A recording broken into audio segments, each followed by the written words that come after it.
In this video, I am going to show you all the tips and tricks I use when assembling my new Blood Dragon army for the game Warhammer Fantasy.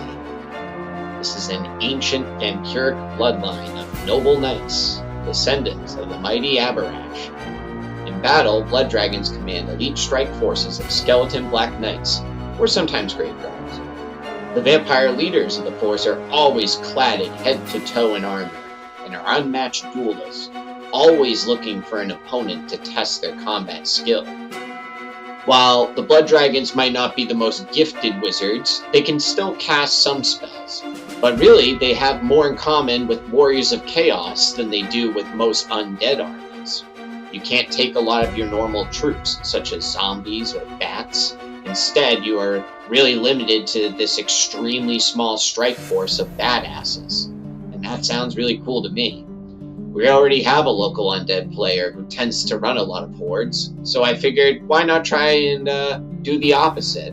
Plus, I already have a lot of experience and extra bits in my army, since I already play Bretonnians. So this seems like a perfect fit.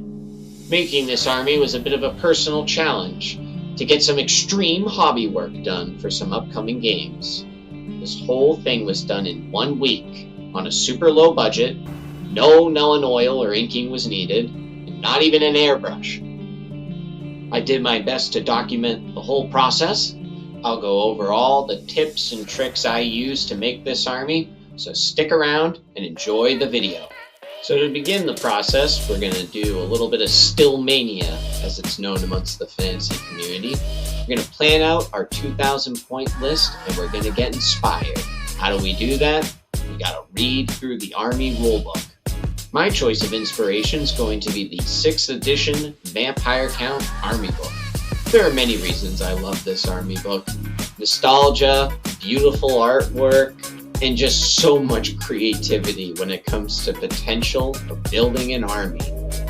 In the back of this book is all kinds of unique options for running different bloodlines and their respected armies, as well as just an overall vampire count army.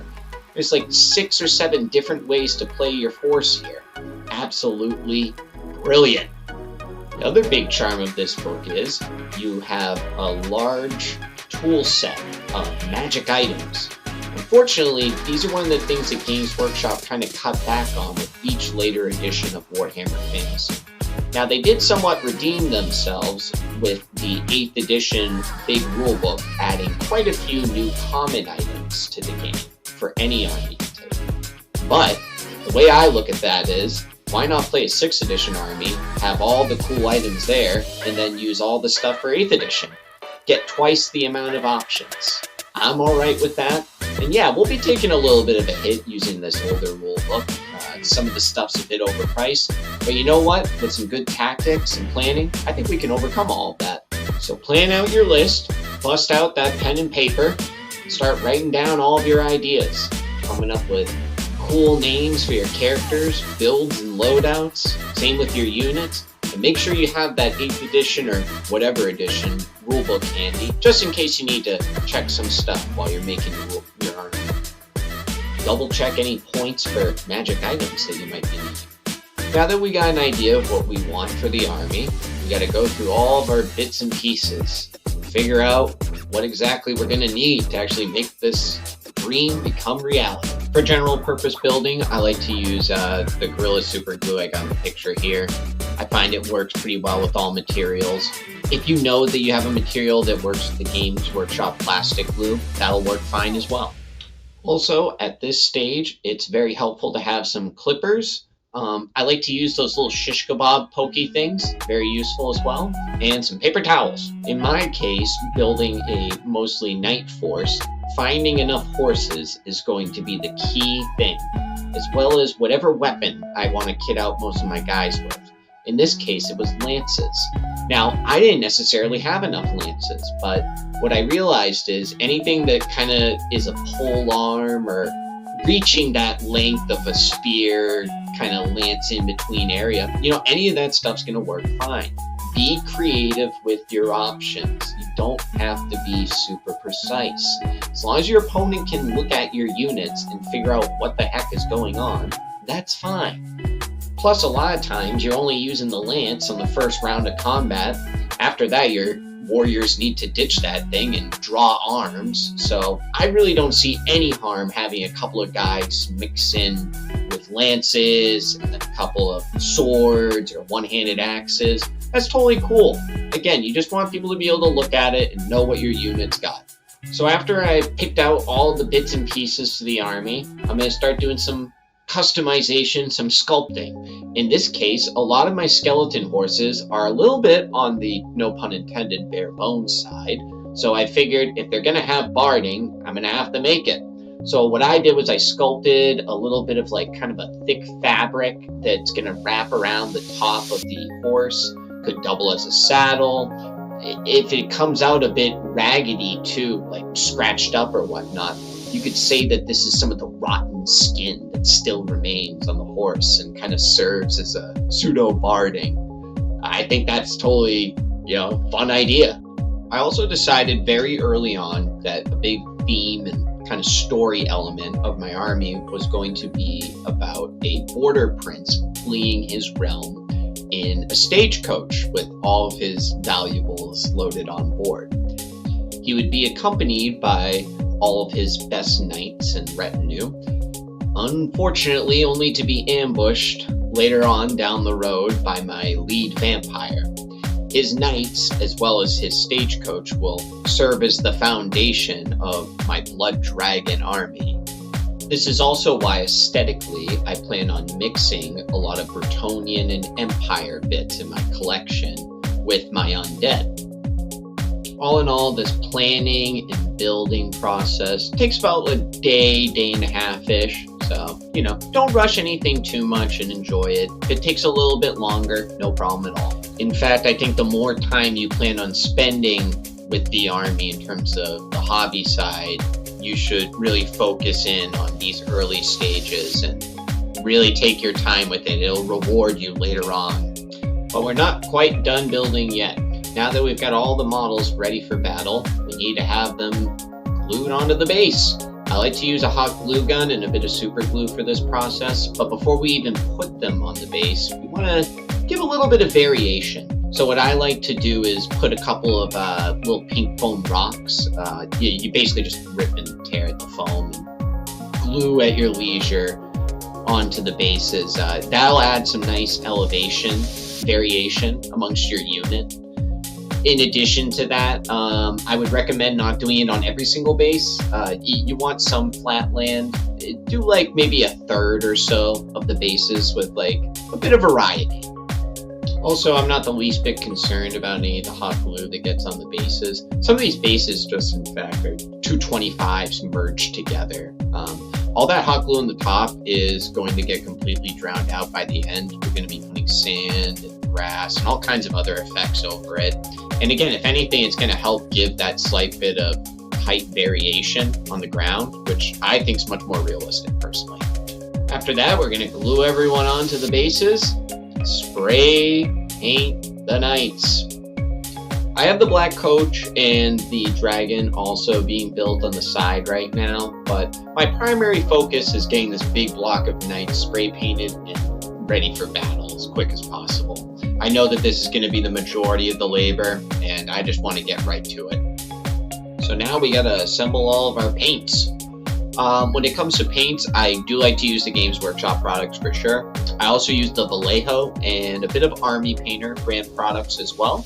Just want to make sure whatever paint you're using isn't going to cause a hassle in terms of its application to the material. Also have my brushes that I'm using for the project and a couple of sculpting tools that I used on the green stuff, and we'll use a bit later on as well.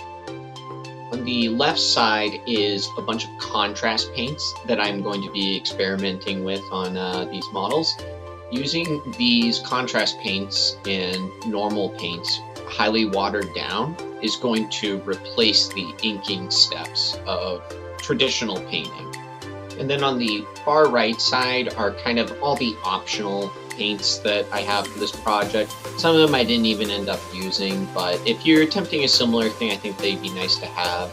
We have the Games Workshop Blood Effect, the Nurgle's Rot, and a couple of the ground texture effects that Games Workshop has. Most of those are just earth tones. If you do decide to use those, I think they're great products, but you should wait until the very, very last stages to apply those.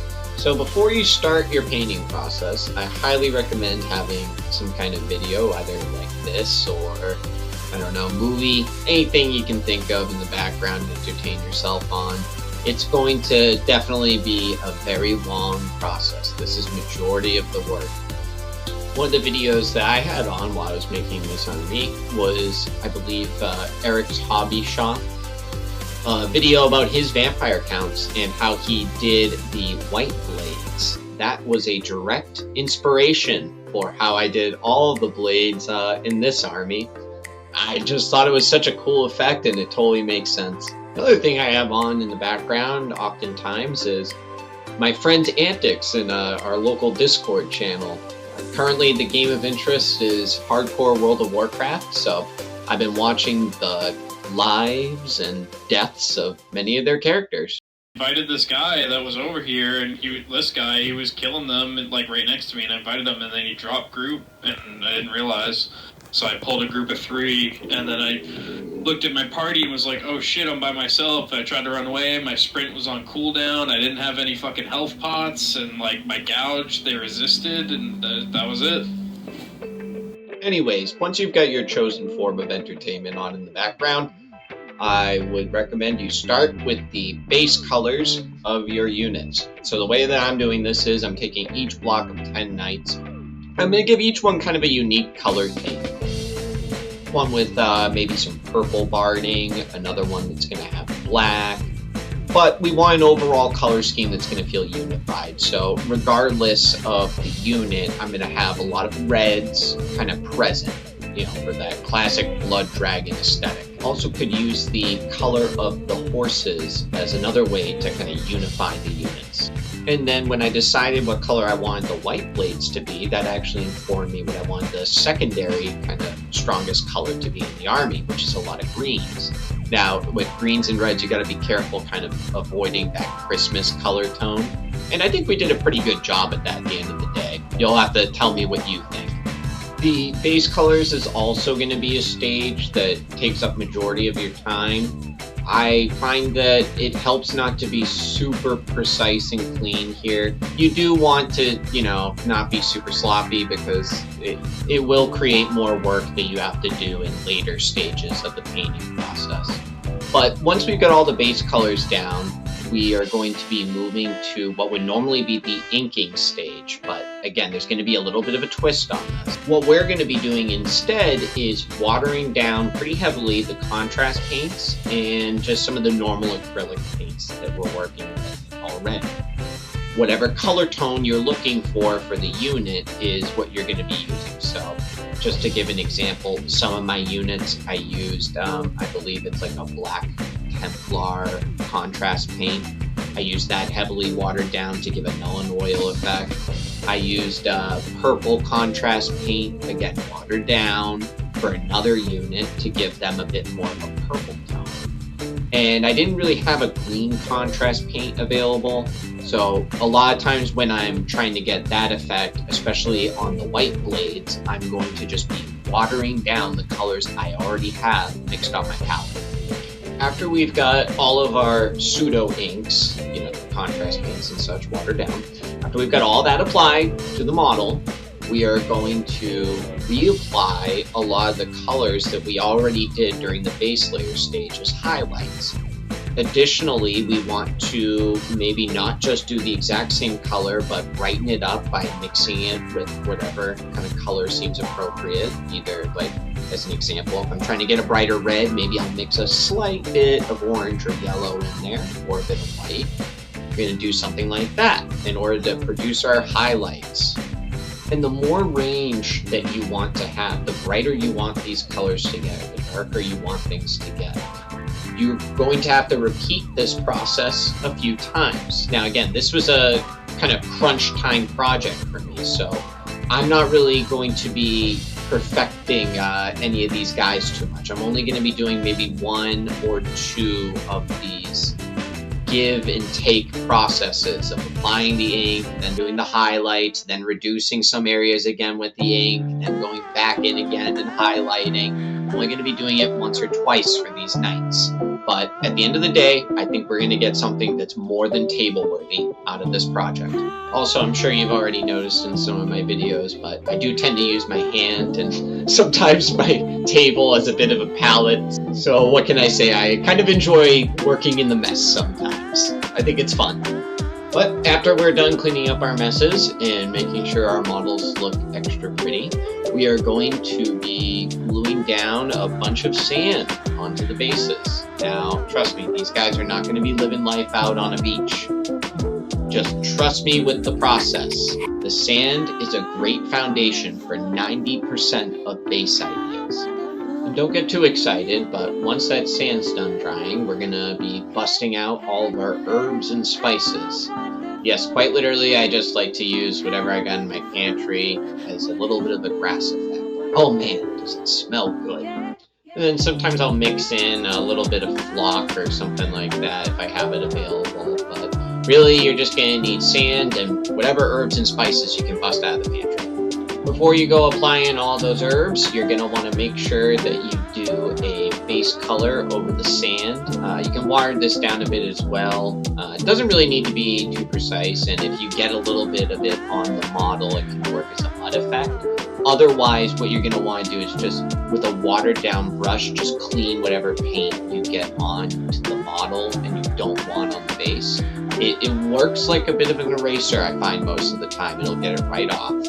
And in terms of color for whatever you want the base to be, that's entirely up to you and the theme and story of where your army should be located at. A lot of times what I like to do, I saw this in another YouTube video that I can't quite recall the name of off the top of my head, but the fellow recommended just using most of the colors that you have left on your palette on the base, and ever since I've done that, I've found really good results came out of it. So a lot of these are just kind of the earth tones and stuff mixed together to make like a green or a muddy effect, just going right over the sand pretty haphazardly.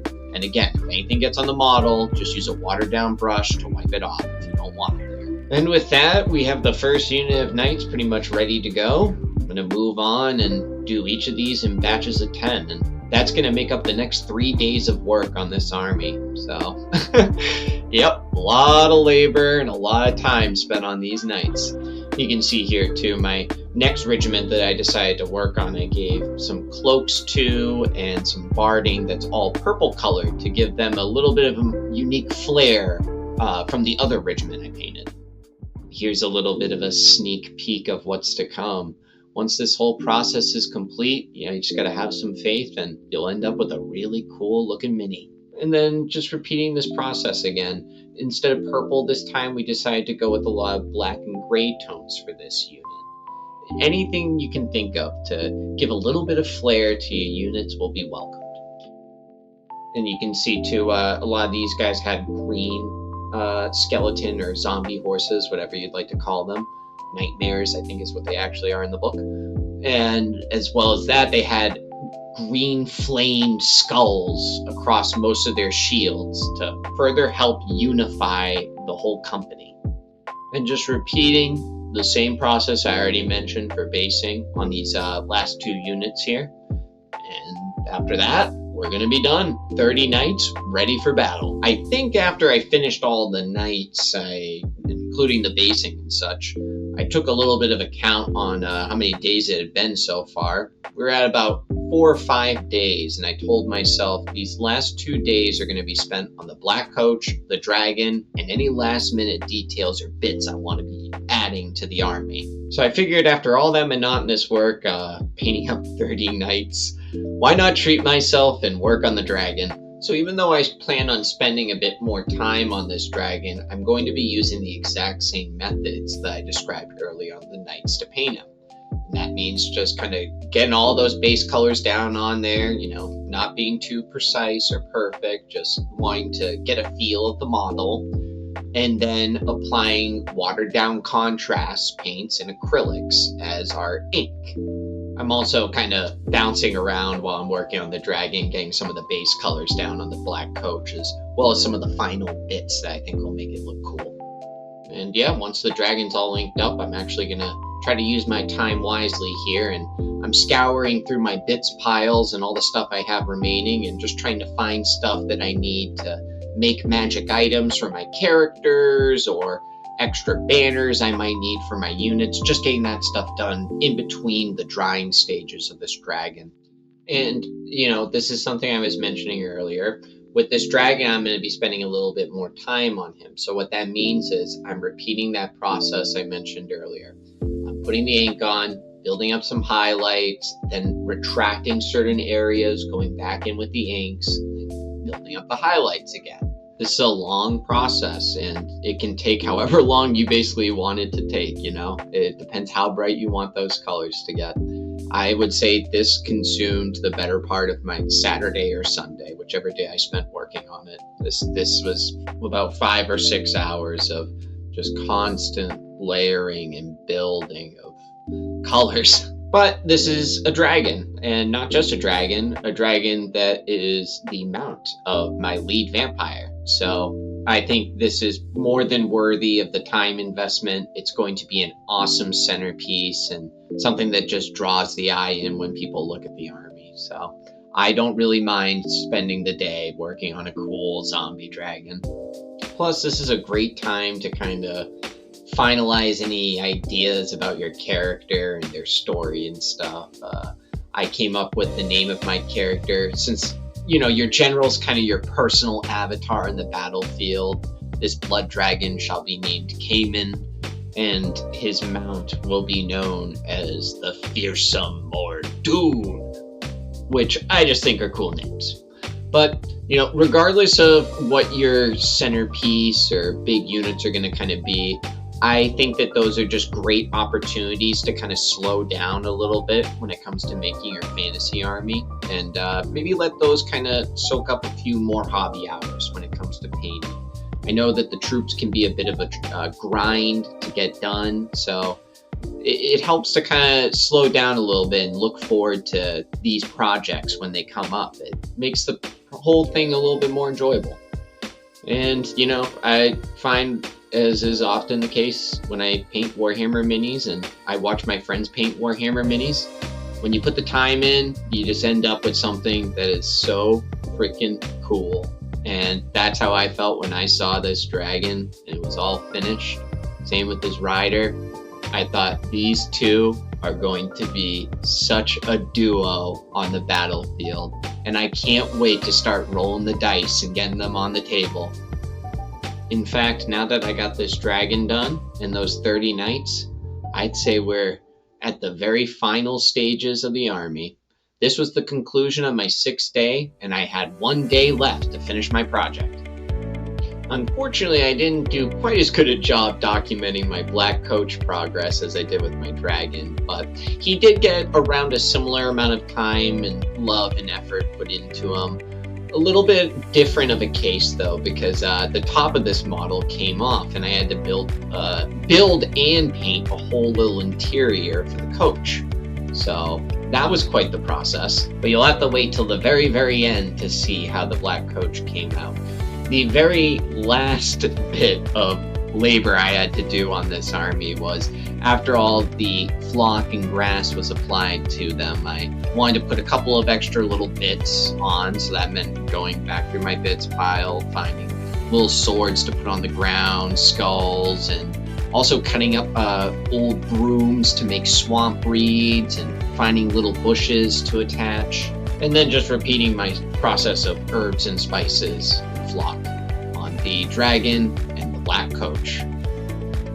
Finally, we are done. Once everything is done drying and I've had some time to settle down, I gaze upon the labor of my work, and I personally am really impressed with the results.